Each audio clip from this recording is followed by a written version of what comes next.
Sa mga taong di po nakakalimot pong mag-subscribe, naniniwala po akong sila ay may natatanging busilak at may mabubuting kalooban. Saan man kayo naroon sa iba't ibang sulok ng mundo, sana kayo ay palaging malakas, malaya sa sakit araw-araw. Palang tanghali o gabi sa inyo lahat. Sa mga taong di po nakakalimot pong mag-subscribe, maraming salamat po sa inyo lahat. Sana wag po kayo magsawang mag-subscribe sa akin. Pagpatuloy nyo po lamang pagsuporta at pagtulong po sa akin. At tatanayin ko pong napakalaking utang na loob sa inyong lahat. At Diyos na po ang bahalang magagabay po sa inyong lahat. Asa man pagbuwan na ngayon lamang po nakatuklas ng aking YouTube channel, Liwangan ng Pangasinan. Huwag na po kayo magtubiling pindutin ang subscribe, like, and share. Pakipindot na rin po ang bell icon para palagi po kayo updated sa aking mga susunod na mga video. Pakakalob ko po, tututuro ko po sa inyo lahat ng aking manalalaman, panggamot, spiritual at physical na karamdaman. At dito po lamang po matutuklasan sa Liwangan ng Pangasinan.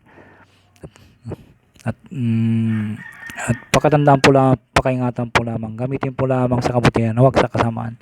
Gamitin upang makatulong sa mga taong nangangailangan, huwag pong ipagyabang, at palagi po ninyong isa puso't isipan at panatiling magpakumbaba sa isa't isa, magtulungan, magbigay, nag-iisa at magmahalan.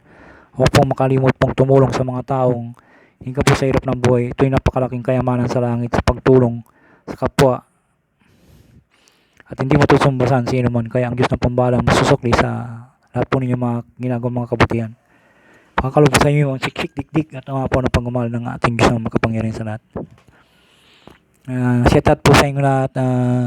Sa mga taong di po nakakalimutan subscribe, shout out po sa inyo lahat. Tatanayin ko po napakalaking utang na loob sa inyo lahat. At sa mga baguhan na ngayon naman po nakatuklas, sana po subscribe, like, and share at pakipindot na rin pong binay ko. Maraming salamat po.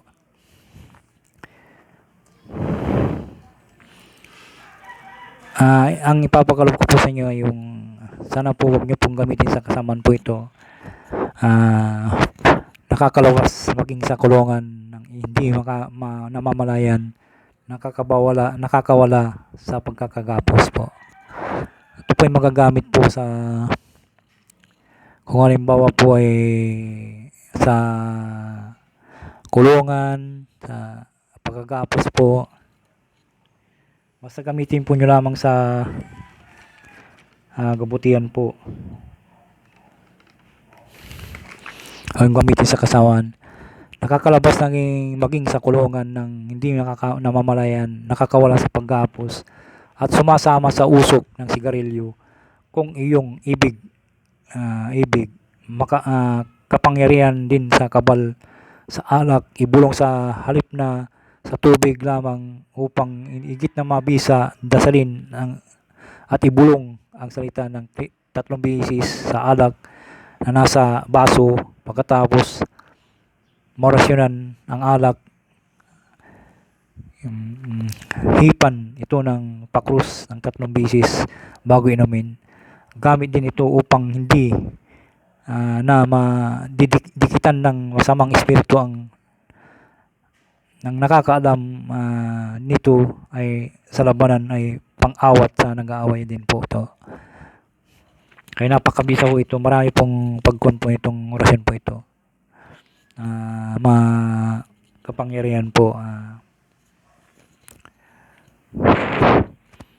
Ulitin ko po. Isang beses na lamang po.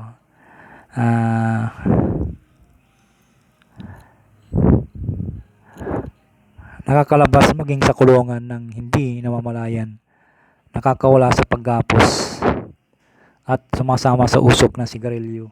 Kung iyong ibig, kapangyarihan din to sa kabal, sa alak, ibulong sa halip na sa tubig lamang upang hindi mabisa, upang higit na mabisa, dasalin at ibulong sa ang salita ng 3 beses sa alak na nasa baso. Pagkatapos maorasyonan ang alak, hipan ito ng pakrus ng 3 beses bago inumin. At gamit din ito upang hindi dikitan ng masamang espiritu ang nakakaalam nito sa labanan at pang-awat sa nag-aaway din po ito. Narito po ang orasyon po. Diclium Tuclium Tomtium. Diclium Tuclium Tomtium. Dicleum, Toclium, Tomtion. 3 beses po. At iyo po sa dibdib, sa alak, sa kwan po. Napakabisa po ito na, pero ito po ibinibilin ko lamang po sa inyo. Huwag niyo pong gamitin sa kasamaan para wala pong balik po sa inyo. Gamitin po lamang sa kabutihan po. Kung halimbawa po ginapos kayo na hinold up po kayo, gamitin po nyo ito. Dapat po maisolo po ninyo ito. Kung halimbawa po nasa biglang pangyayari po, hinold up po kayo, tinali po kayo, ito po usarin nyo po. Dapat po maikon nyo po ito, i-memorise nyo po ito. Maraming salamat po sa pagtitiwala po ninyo at pagsuporta sa Hiwaga ng Pangasinan. Marami po akong ibabagi po sa inyo. Sana focus po lamang po kayo at tiwala po sa ginagawa po ninyo ay kakasi po sa inyo ang mga orasyon na aking ipinagkakalob po sa inyo. Sana po suportahan nyo lamang po ang Hiwaga ng Pangasinan at subscribe, like, and share. Pagpindot na rin po ang binay ko. Maraming salamat po sa inyong lahat.